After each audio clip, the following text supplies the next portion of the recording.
Well,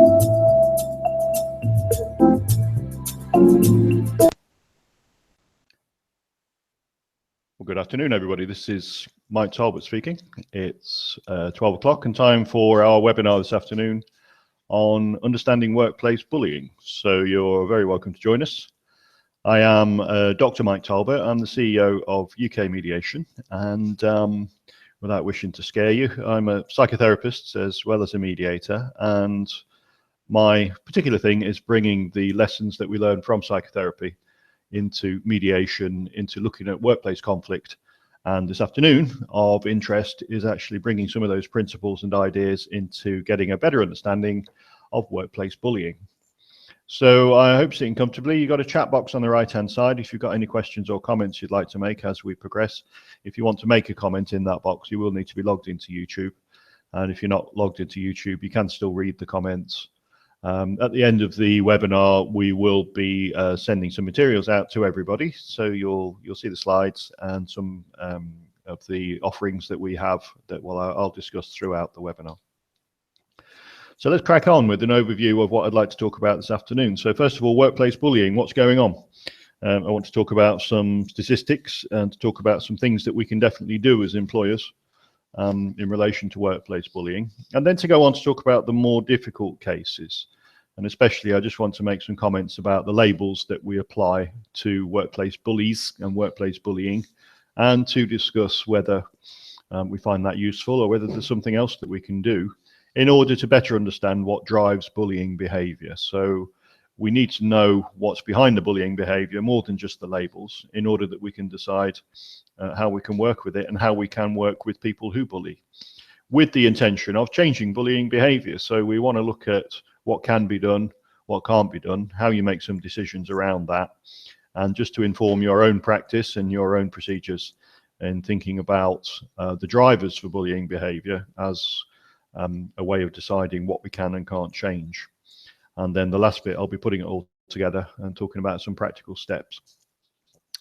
So initially, what's going on? Workplace bullying. We hear the term bandied around a lot. I certainly, in the last 18 years of running UK Mediation, we get a lot of use of the term bullying when you might argue it's not bullying at all. Sometimes it's poor communication, sometimes it's firm management, sometimes it's performance management that leads people to allege bullying. So we need to sort of get a good handle about what's going on.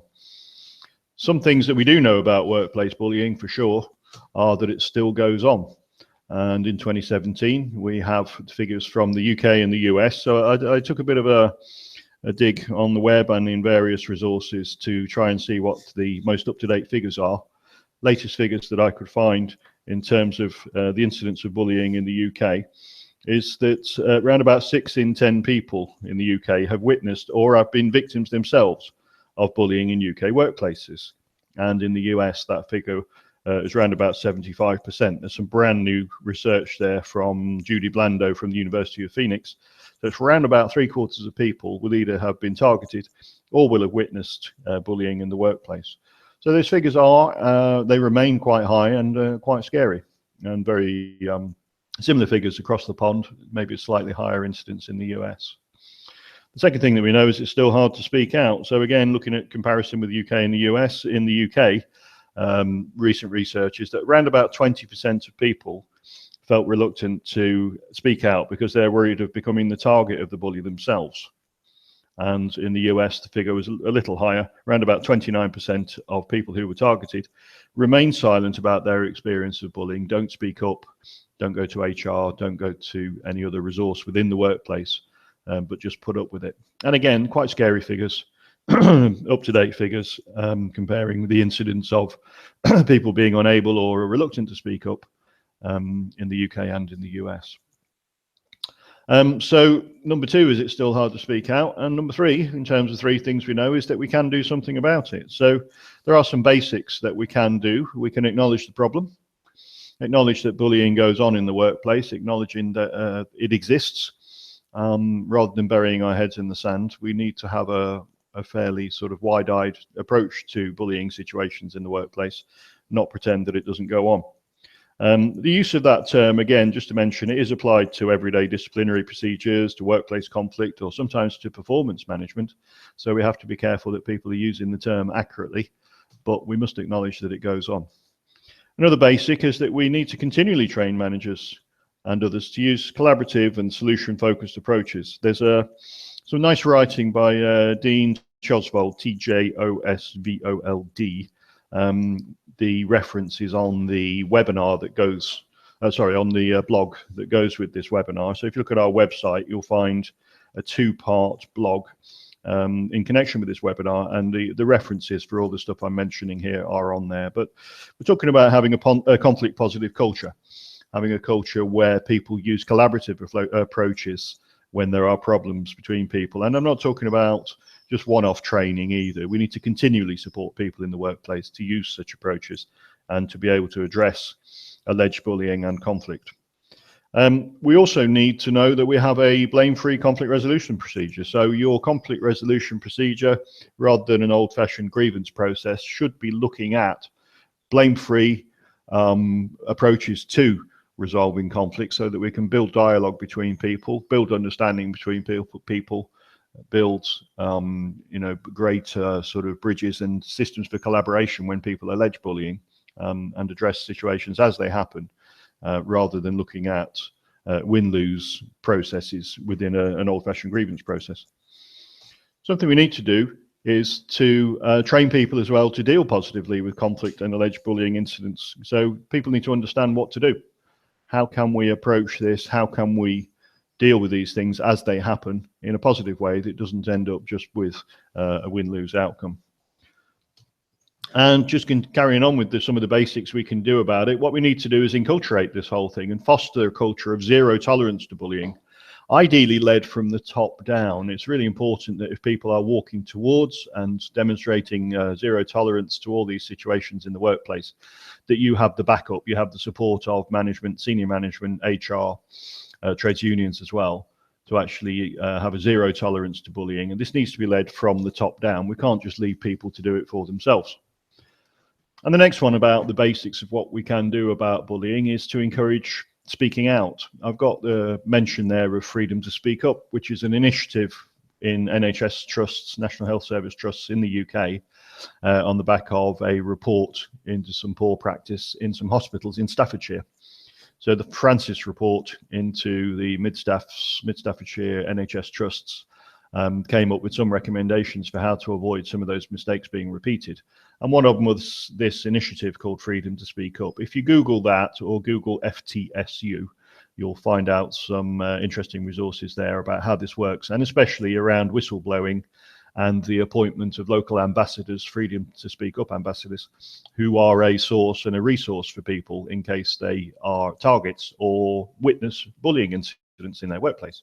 So this is a way of encouraging speaking out. So there's another basic.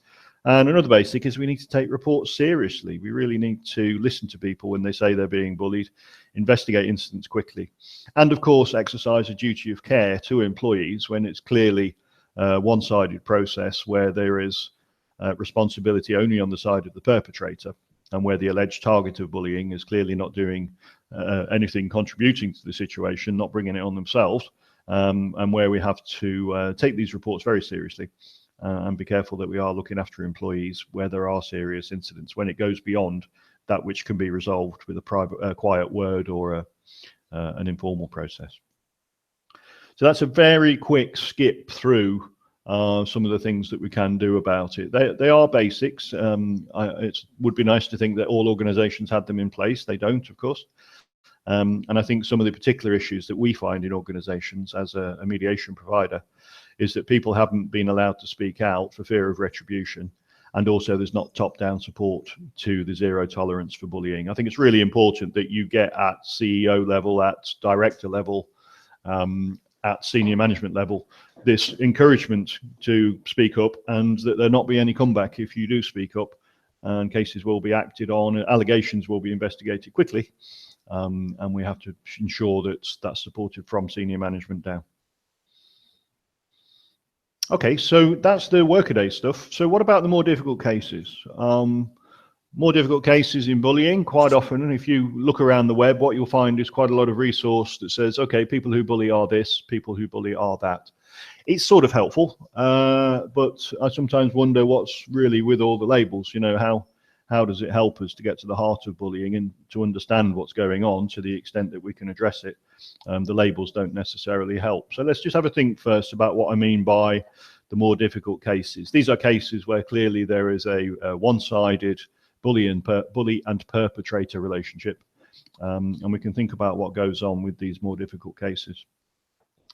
The definitions are well known. If you need definitions of bullying and harassment, the ACAS website is quite good for this. The Health and Safety Executive website in the UK is quite good. And if you look up the Equality Act as well, you can see some definitions on there. So I don't want to spend too much time talking about definitions, but this is my own sort of summary of a definition of more serious, more difficult bullying, is where somebody regularly uses humiliation, shaming, and scapegoating to diminish someone else's confidence and self-esteem. So this is the repetitious behaviors, the undermining behaviors, the overloading with work, ridiculing people, especially in front of colleagues, sometimes the more insidious bullying behind closed doors in a private office, scapegoating people, putting blame at their door, and shaming people, making them look small, belittling them in order to diminish their self-confidence and their self-esteem.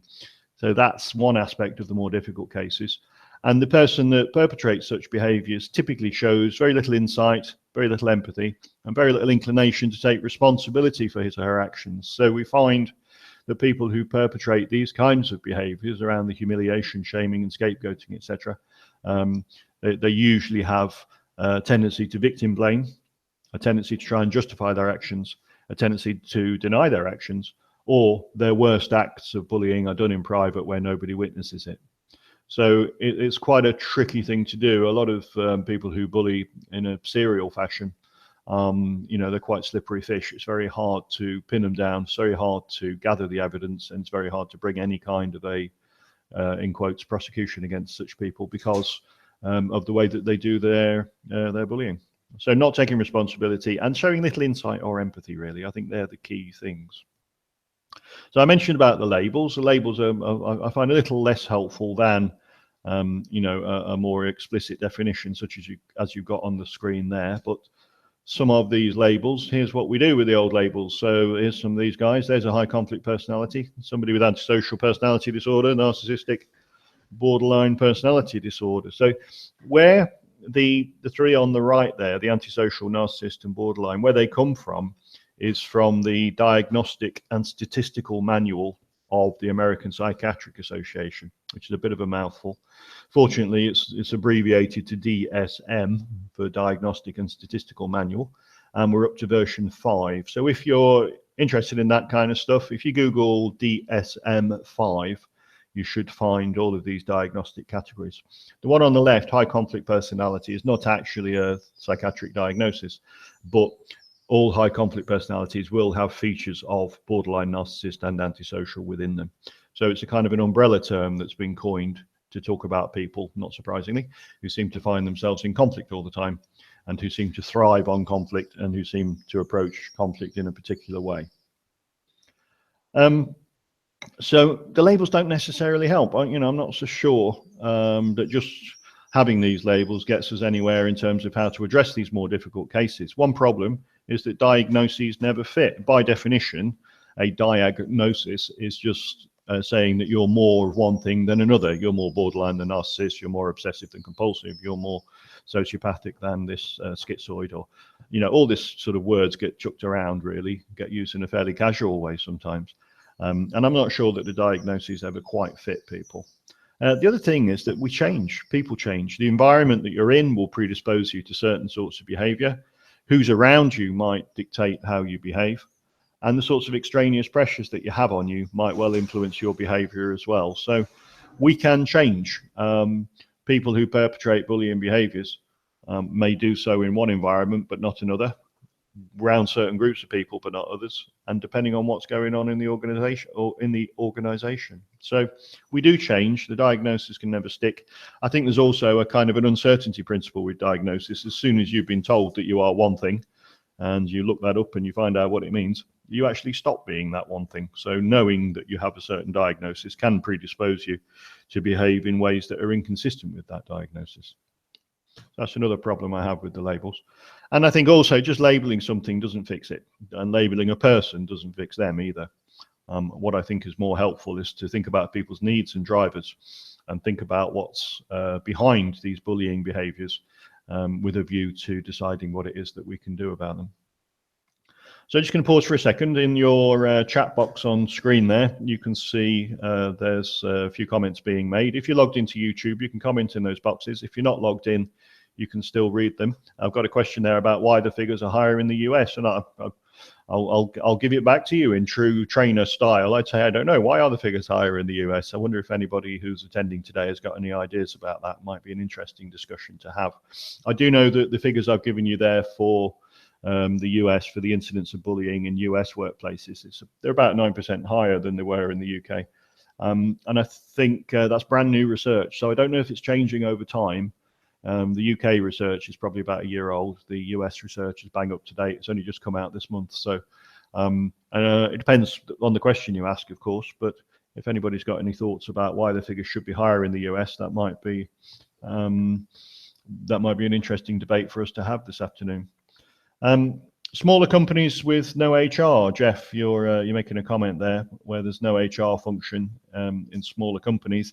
It can be more difficult. It can be a difficult thing to address when you need to have an organization-wide zero tolerance towards bullying. So I think without an HR function where it's outsourced, things can slip under the radar, of course, because there's not somebody there to monitor. There's not somebody there to take the day-by-day reports of incidents. But in any case, in smaller organizations, you need to have organization-wide, absolutely, everybody paying attention to what's going on with regard to these behaviors.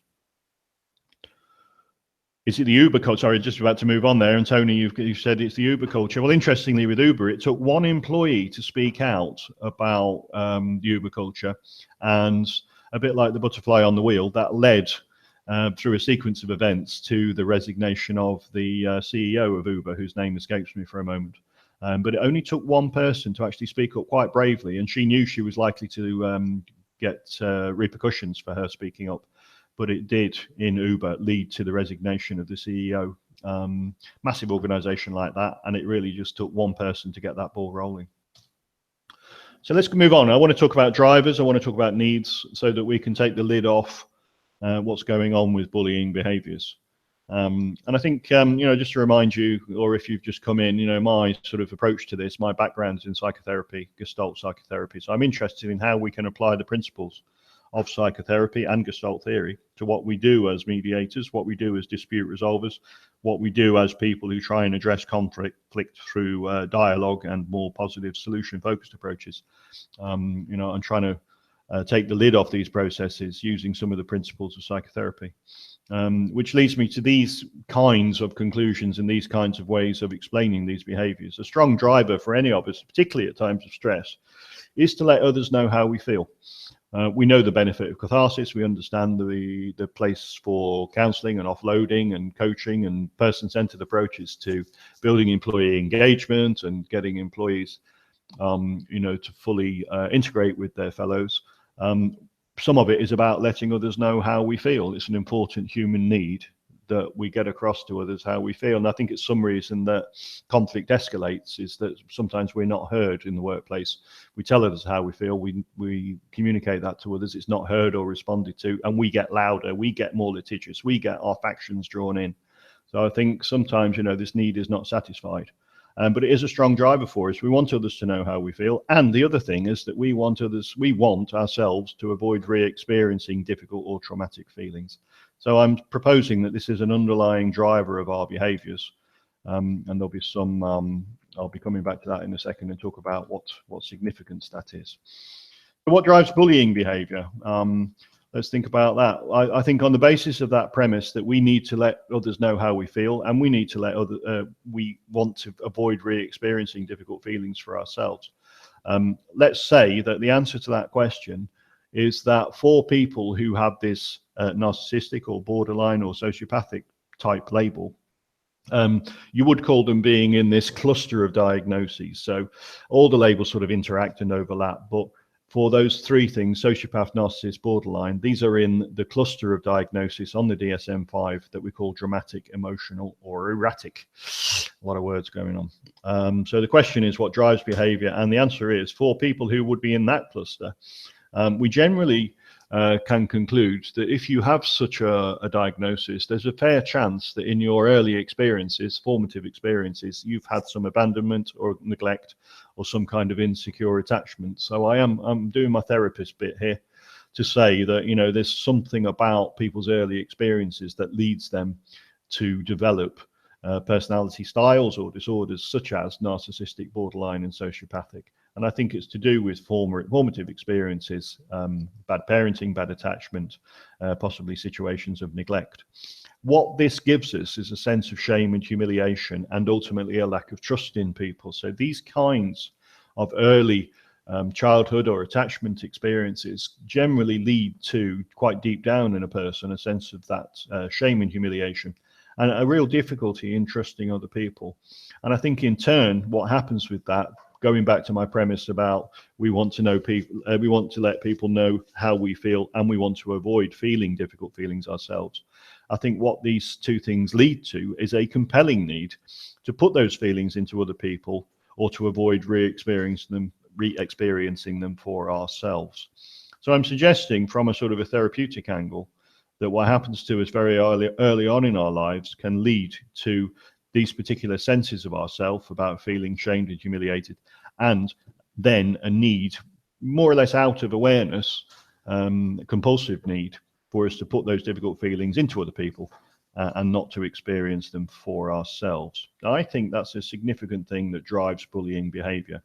So I want to say a little bit more about that to try and join those links up, really, and to say that what we can do, or what people who perpetrate bullying behaviors will do, on this basis that they feel humiliated and shamed and depersonalized, what they can need to do is to humiliate, shame, and depersonalize others. So my premise here, my argument, I don't own it, it belongs to Gestalt psychotherapy, really, and some other schools of thought as well, actually. To manage feelings, what you're going to do is to try and pass them on to other people. And if a person feels humiliated, they will try and humiliate someone else. If they feel shamed, they'll try and shame someone else. They feel depersonalized, they're going to try and depersonalize someone else. And the other thing is that if a bullying manager in particular, if he or she wants to avoid being shown up as inadequate or failing, then what they're going to do is to try and scapegoat and blame other people to get them to be shown up as inadequate or failing. So this is where you get that aspect of bullying behavior, which is scapegoating or blaming others for mistakes and failings that actually don't belong with them. And the third thing around the passing it on idea is that somebody who feels belittled and uncared for, and who's going around with such feelings, possibly, you know, just below the surface, possibly out of awareness altogether, what they're going to want to do, not surprisingly, is to belittle others and themselves to show a lack of empathy. So I think if we feel that nobody has had any empathy with us, what we are inclined to do is to show a lack of empathy for others. If we feel uncared for, if we feel belittled, our inclination is to belittle others and actually to demonstrate a lack of care for other people as well. So with that slide there, what I'm trying to do is to summarize that, you know, for people who would attract these labels that we're talking about within that cluster, the dramatic, erratic cluster from the diagnostic manual, the chances are their early experiences lead to them feeling these things down the left-hand boxes, and consequently lead to them treating others in certain ways that pass on those feelings, or that mean that the person can insulate themselves from these difficult feelings and not have to feel them for themselves. So the question is change possible? So I've talked so far about some of the basics of what organizations can do, and you know, I'm saying that these are basics. Hopefully, you know, a lot of people have got these things in place or something like these things in place. But at the more difficult end of the spectrum, where you have these repeated bullying behaviors, serial bullying behaviors, what we're looking at is with individuals who perpetrate such behaviors. If that's an explanation, the explanation I'm offering for this sort of pass it on idea, is change possible? Well, my answer would be no, if the person has got no insight, If they habitually victim blame, I think perhaps a lot of people do it from time to time, but if it's their habit and their main way of dealing with stuff is to victim blame, and if they minimize and justify their own behavior, try and explain it away or say it was perfectly justified, and they use attack as a form of defense whenever they are confronted with their behaviors, then it's tricky. It's very difficult to see that any change might be brought about if the person's got no insight and clearly just wants to blame and scapegoat others, and to really go on the attack if they're ever faced with the consequences of their behavior. And what we need to do in that case is to take it seriously. We have to have this zero tolerance. We need to gather information using all parts of the organization, including from the top down, from quite senior levels, investigate allegations, and if behaviors have crossed the line according to your own disciplinary and bullying and harassment and dignity at work procedures, then you need to be delivering a series of disciplinary steps. And ultimately, of course, I hardly need to tell you that if somebody is really stuck in those kinds of behaviors and really rigidified in blaming and scapegoating and minimizing, then there's a fair chance they're going to be leaving the organization. So we can't leave people within organizations who perpetrate behaviors, refuse to change, and refuse to be amenable to any steps that we can take. So that's the no line. But the yes line is, if there is a little insight, if they are receptive to feedback, and if they get the impact of their behaviors and want to avoid negative sanctions, then we do have a chance of bringing about some change with somebody who is sort of serially perpetrating these bullying behaviors. And in that case, we need to do some hard work with them, looking for how we can foster better collaborative relationships based on more positive and restrained behaviors, it says here. And I put that in because I think some of the time, people who perpetrate these kinds of behaviors, the problem is one of restraint. A lot of us, a lot of the time, we can restrain ourselves. We can not behave in certain ways at work or at home or wherever it is, and we're able to exhibit that restraint. I think what the problem is with the dramatic, erratic, and sort of unpredictable behaviors that we have with people of the sorts of labels that I've mentioned, it's difficult to police it. It's difficult to have that sort of gatekeeper to the behaviors so that they can stop themselves doing things. So some of the work we're doing is looking at relationships, looking at more positive behaviors, and looking at how to bring about this restraint so that people can stop themselves from behaving in these particular ways. And it is hard work. I'm not suggesting it's anything easy. But for people with some insight and who get the consequences of what they're doing and actually want to stay out of trouble, we might have some possibility of bringing about change. The question then, of course, is how do we bring about that change? What do we do? It's difficult work. It's delicate work. It's work quite often to work with somebody of this ilk. But let's talk about what we can actually do. Well, to begin with, I want to get some basics in place. And what I want to know, if I'm working with somebody down these lines, I might be looking at some one-to-one sessions, either for conflict coaching or preparing them for mediation or preparing them for a sort of team facilitation process. So let's picture the scenario of me working with an individual. But before we get started, I just want to be sure there's safety first. So I want to know that we're not using any process like this to sweep behaviors under the carpet. And your principal thing is safety first. So if there are individuals around the organization who are potentially being harmed or in any way disadvantaged by this individual's behaviors, we want to be sure that we get everybody together to mitigate the effect of those behaviors, and that we are actually using the punitive end of the scale, the sanction end of the scale, as well as the supportive end of the scale for the work that I'm going to be doing with them. I want to look at the context. People don't bully in isolation. People don't perpetrate these kinds of bullying behaviors in a vacuum. It might be that the person's passing it on, somehow getting rewarded for what they do. My concern sometimes in situations I've come across is that what we're seeing is just somebody in a bullying hierarchy. They themselves are getting bullied, their managers might be getting bullied, and the individual, they learn that this is the thing to do to get on in that organization. And sometimes you get a choice in organizations as to whether you're going to be one of the bullies or whether you're going to be a victim. And it's that binary choice. It's very unfortunate, and in the modern workplace, it does still happen, and we do still see it, that people decide, right, I'm either going to be a victim of this or I've got to join the sort of bully side and become one of the perpetrators. I also would ask the question when I'm getting started at working with an individual, Is this about how they manage their relationships, or is it just some characterological problem? So is it a personality trait that the person brings into work every day, or is it to do with how they get on with other people or certain other people? It might just be some people who push their buttons. And I'd just be looking at that to make a decision early on whether we're preparing someone for mediation or whether we are just doing the conflict coaching work with them in order that they can better conduct themselves in general at work. And the last thing I'd have with getting started is thinking about what's possible. It's one of my favorite questions. We're not doing therapy, so I would consider a referral onwards. My intervention with somebody is either conflict coaching or preparation for mediation or team facilitation. But, we need to work in partnership with the organization.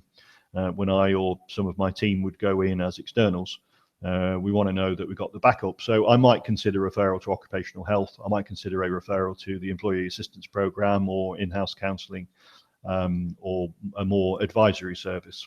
So I'm asking that question: what's possible to do with an individual who bullies in this one-to-one work? Bearing in mind we're not doing therapy. I'm applying some of the principles from Gestalt psychotherapy, but we're certainly not doing therapy sessions here. So make sure you know the resources, local support services that you might signpost someone to if you're not able to take everything on yourself. And here we are. So we have a one-to-one session with people. We're trying to bring out the best in people. I've got some of those basics in place. We're talking about the difficult end of the spectrum here. We're talking about people who do perpetrate these difficult behaviors, but we've got some insight, some capacity for taking feedback, and some realization of the impact of their behaviors. My particular aim in doing this one-to-one work is to develop some insight and awareness into what they do and why, and then to use that to experiment with some different behaviors. Sounds simple when you put it like that. The developing the insight and awareness is slow, deliberate work. It's intense work. It's close in work. I work on the premise that we make choices about our behaviors, but when we're not aware of our behaviors, it's more difficult to make choices. So awareness leads to choice, and we make choices based on consequences. So this is some of the sort of the underlying principle, if you like. I want the person to know, what it is they're doing and why they're doing it, what they get out of it. I generally think that we behave in ways that give us rewards. The rewards are sometimes toxic to others, but we do conduct ourselves, and what we do and what we say, we choose on the basis of what it is going to afford us. What do we get out of it? So I want to develop insight and awareness into what that's about with the person who bullies, as with anybody else who I would actually work with in conflict coaching. And then we're going to use that to experiment with some different behaviors. So how I would do that, what it would look like, is going through with the person their description of conflict situations. It's good to talk about historic conflict situations, but actually it's very good to use present tense description as well. If you Google that as a technique, it's quite an interesting thing. And again, I'm doing it from the perspective of a Gestalt psychotherapist, so lots and lots of things I could do. If anybody's interested in the detail of that, do chase me up afterwards. I'll be glad to have a chat with you about that. So description of conflict situations, and what I want to do is to bring about some integration. I want to help that person to link what you were thinking, what you were feeling, what you did, and what were the consequences of that. And doing that in present tense situations in these private sessions, one-to-one sessions with the person, it can, over a period of time, actually bring about some significant insights into why they do what they do, how they thought and felt when they did those things, and what were the consequences, and sometimes what they got out of it, but just bringing it into awareness. And I think a really good way to do that is to give people homework. So we can practice some stuff, we can role play in those sessions, we can do all sorts of things, but a really useful thing to do is to set people goals, something you can do between now and next week, something that you can do with an interaction, a different way to conduct an interaction, just a small thing that you can change in your behavior in the workplace. Just try it out, rehearse it in the room, in the consultation with me, but actually go out there and try doing something different little by little. And see how it changes the responses you get, and see how it can afford a different reaction from your colleagues and your organization. So it's tricky work. It needs to be done in a delicate way and over a period of time. We're not talking about any one-off interventions here. And some of the sort of pitfalls and opportunities that we have in doing this kind of work, working with people at this difficult end of the spectrum, what I've learned here is doing this kind of stuff for quite a long time, is that blaming and shaming just don't work. We're not trying to, to humiliate people or to, look at saying, look what you did, you're a bad person. It's really not going to work with people who are in this cluster of diagnoses, your sort of sociopathic, narcissistic, borderline type character. I don't want to blame and I don't want to shame, because it really won't work, and you will lose the rapport instantly with that person if that's what you're doing, if you're wagging your finger, figuratively speaking. So what I like to do is to consider situations that they select. If I select the situations, it can sound like I'm trying to deliver blame or shame onto them. And we try and focus on positive future behaviours rather than past misdemeanours. So I don't want it to sound like an investigation. I don't want it to sound like a look what you did.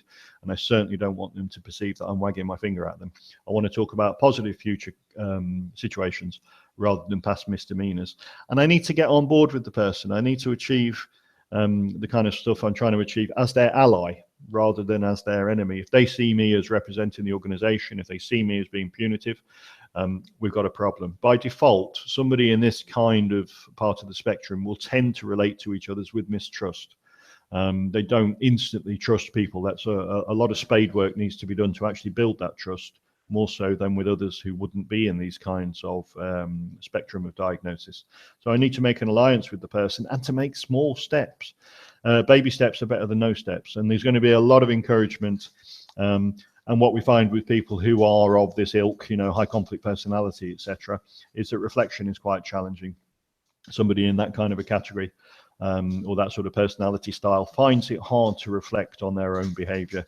They need a lot of encouragement. They need to see that they are making some progress. You need a lot of patience as the practitioner, because it can be 2 steps forwards, 3 steps backwards if you're not careful. But what I'm saying here is that we've got to stay away from the punitive side of this work, look at the future, not the past, make an alliance with the person, and be appreciative of small steps and small increases in reflection. And I can say from experience, a series of sessions with somebody, you may find, over a period of 4 or 5 weeks, you can either do face-to-face sessions, or you can do some of the follow-up sessions on Skype or on one or the other, video messaging platforms. You will find you will get 2 or 3 victories and 2 or 3 dozen failures in the course of sessions. So we've got to look out for the small improvements, the small changes, and make the most of them. So the outcomes from this close-in one-to-one work with somebody who perpetrates these bullying behaviours, somebody at the more difficult end of the spectrum, what I would like to know is that where we can get to is they start to behave and to interact with others with more choice and awareness. So they know why they are behaving in the ways they are. And with the awareness comes choice. They can modify their behaviours and choose to behave differently. And then the second thing is about developing this restraint. I was saying earlier that, with this early sort of formative experiences that leave people to feel humiliated, shamed, and depersonalized, the difficulty is restraining your behavior. It flows from that kind of experience and that kind of personality, that kind of diagnosis. It's hard to operate the gatekeeper and stop yourself from saying or doing certain things. So what we want to do is to foster that restraint in somebody so that they can be more assertive and less aggressive. And the other thing is we're not doing therapy. Did I mention that?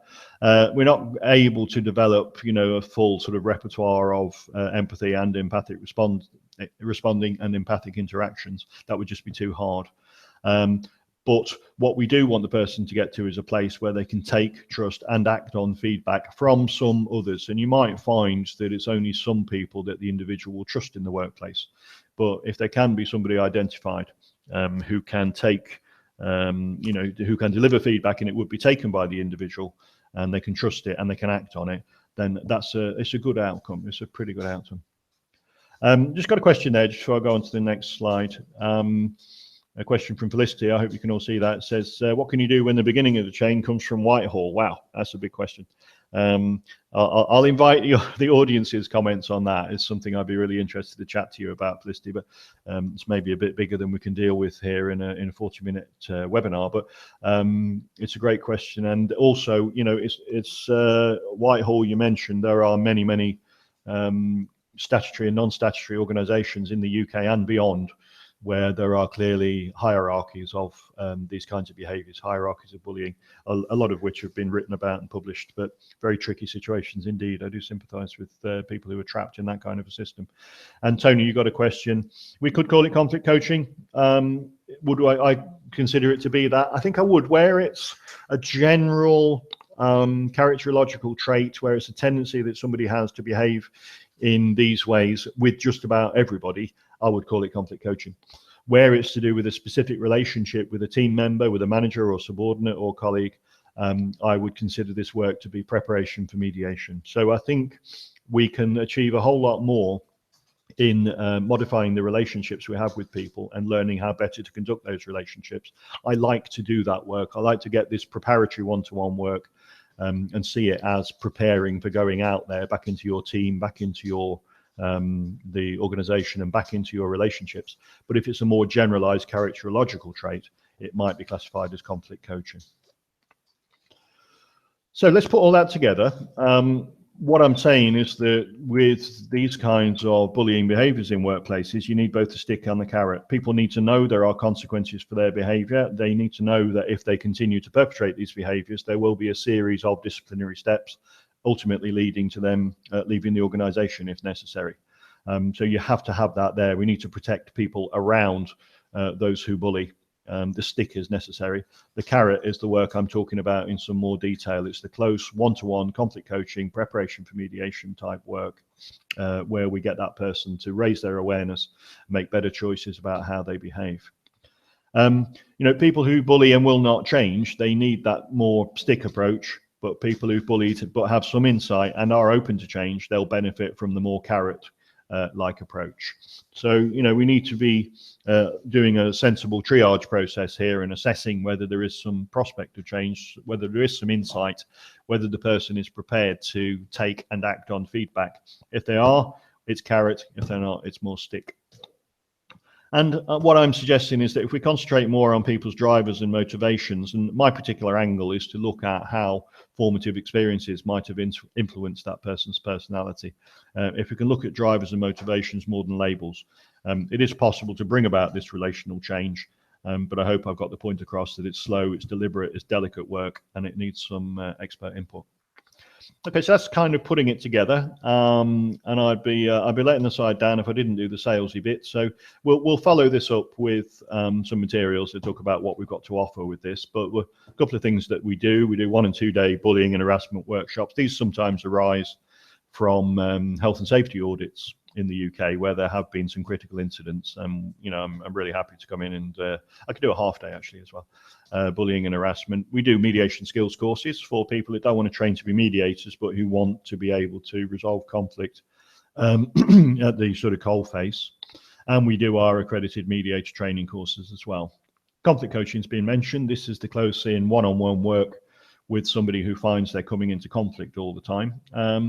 It's tricky work. It's very rewarding work. I've worked with a lot of individuals who have a pretty, sort of accelerated career path, who are hurtling their way up the organization, but whose success is compromised by the fact that they don't handle conflict very well. They seem to keep coming into a dispute with people around them. And the conflict coaching is that delicate work to help the person to understand better how to manage their working relationships, and especially how to exhibit this restraint and be more assertive and less aggressive with colleagues. So it's a service we offer. We have a team of mediators all over the UK and beyond, so we can do team and one-to-one mediation for you. We can get a mediator out to you within 5 days of referral. And we also offer in-house training and consultancy packages. So we can do the whole 9 yards and help you with a better dispute resolution procedure. We can help you with in-house mediation provision. We can help you with looking top to bottom at how you might improve how you deal with conflict within your organization. Okay. So that's what we offer. Those are my points about workplace bullying and harassment. Really great to see so many people joining us today. That's fantastic. If you're watching this on the recording, or if you've just finished watching this live, you're very welcome to give us any questions or comments. What I'm going to do now is, while I wait for questions, there's 1 or 2 appearing in the chat box while I'm speaking. Just want to mention briefly, if anybody's interested, we'll be doing a another webinar on becoming a workplace mediator. So looking at how you can get accredited mediator status, become a professional mediator within your workplace, what's involved, what the steps, who's cut out for it, how you would sort of operate either as an in-house workplace mediator or as a freelancer. So in most places I've been, most countries, there seems to be a mixture of in-house and external mediators. And we'll talk about all of that in the webinar on becoming a workplace mediator. And I've got another one coming up in October about how mediation works. So this is talking about our unique model. We have a quite a unique approach to mediation based on some of my own doctoral work around bringing Gestalt theory into mediation. And I'll be talking about that on 20th of October in the webinar on how mediation works.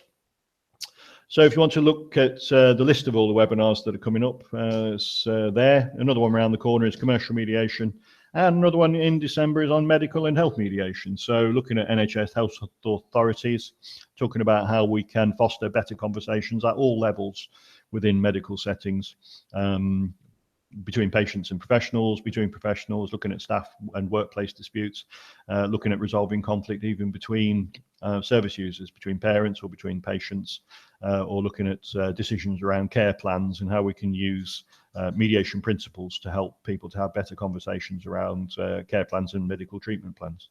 So a whole load of webinars coming up. There's a list of them on the website. The address is up the top there. So it'd be great to have you join us for another webinar. Like I say, we'll be sending out the papers following this webinar with some information on and the notes as well. So if you're watching this on recording, or if you've just finished watching it live, you can get the notes as well. I'm just going to refer to some of the questions. Bit of a discussion just starting up there about government or civil service, talking about Whitehall and talking about what I'm interpreting as a sort of an allegation there about bullying hierarchy, or a suggestion that bullying is coming down from the top. Some mention there about anti-bullying policies and HR departments, and a couple of comments on Whitehall. Okay, so the victim and their audience will be waiting for the outcome. I've occasionally managed to get people to self-declare past and ask for support in their efforts. What are your thoughts?